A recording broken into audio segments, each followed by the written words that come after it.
মৰমৰ ছাত্ৰ-ছাত্ৰীহঁত, তোমালোকক স্বৰচিনযুক্ত শব্দৰ দ্বিতীয় খণ্ডটিলৈ স্বাগতম জনাইছোঁ।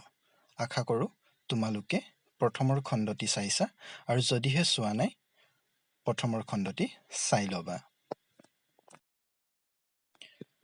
প্ৰথমে চোৱাচোন, কৰ লগত ৰি যোগ হ'লে কি হয়?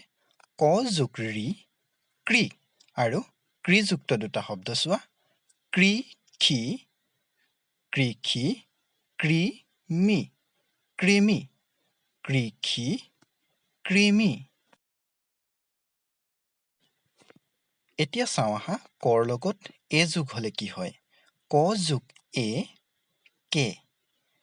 আৰু কেযুক্ত দুটা শব্দ, কেঁচু, কেঁচু, টেকেলি, টেকেলি, কেঁচু, টেকেলি।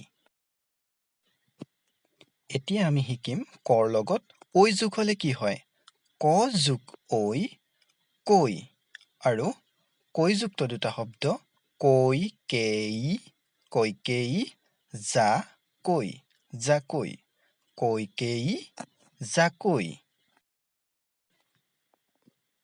এতিয়া আমি চাম কৰ লগত উ যোগ হ'লে কি হয়? ক যোগ উ, কু। আৰু কুযুক্ত দুটা শব্দ, কুৰ, কোৰ, কুমোৰা, কোমোৰা, কোৰ, কোমোৰা। চাওঁ আহা এতিয়া, কৰ লগত ঔ যোগ হ'লে কি হয়? ক যোগ ঔ, কৌ। আৰু কৌযুক্ত দুটা শব্দ, কৌতুক, কৌতুক, তকৌ, তকৌ, কৌতুক, তকৌ।